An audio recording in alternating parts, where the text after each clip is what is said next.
wasiirka wasaaradda hawlaha guud iyo dhulka Somaliland oo maanta kormeer shaqo ku yimid magaalada Wajaale ayaa ka hadlay dilka loo geystay isku duwihii wasaaradda hawlaha guud ee gobolka Saraar kaasi oo lagu dilay degmada Qorilugud ee gobolkaasi wasiirku arintaasi ka hadlaya ayaa waxa uu yiri sallallahu alayhi wasallam markii hore waxaan taasi u dirayaa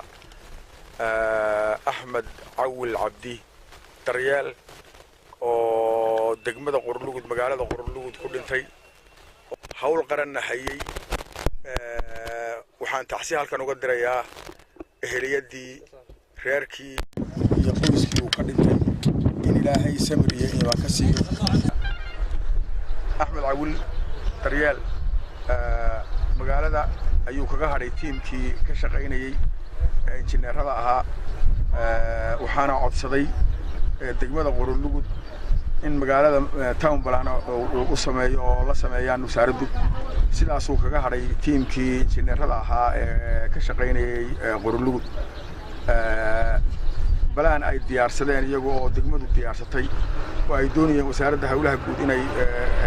magaalada town plan u sameeyso ay ka codsadeen kaas kaga hadhay asaana ay hawl naxariistay oo gacan qadar ku dishay shaqada qaran buu hayay Ilaahay ha u naxariisto eeleedu ka dhintayna samiriye wax ka siiyo isagana Ilaahay jannada ha geeyo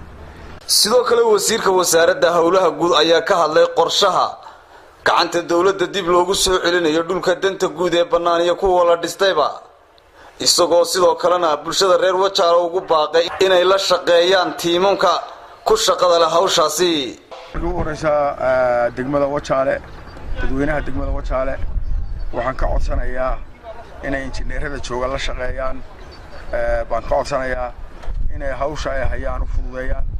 inay wixii hanti dawladeed wixii dhul danguuda wixii ummadda ka dhaxeeya in la diiwaan geliyo in ay ummadda injineerada ka shaqeynaya kala shaqeeyaan oo fududeeyaan baan ka codsanayaa dhul danguud oo hore u dhisan oo la dhistay waa jira waa badan yahay haddana inaan ku hor dhacno dooni mayno dhulka danta guud ee siyaas kale waa diiwaan gelinna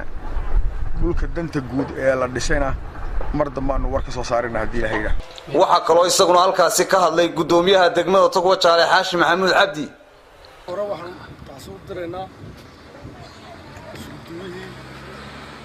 Saraareed dilay hawl qaran iskuduwaas waxa uu wada waa laba arrimood kaliya ama waxay baneynayeen waddo ama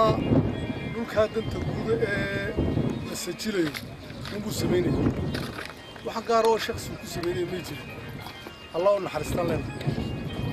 waxa kale oo la soo jeedinayo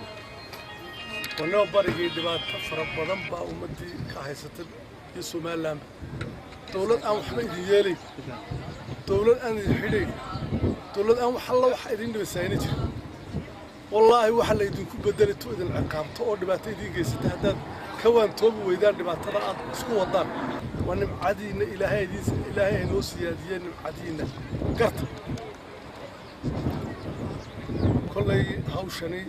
قلت كده أنت جودة لا سجل أيوه سو قاري دبعته كلمة يجرين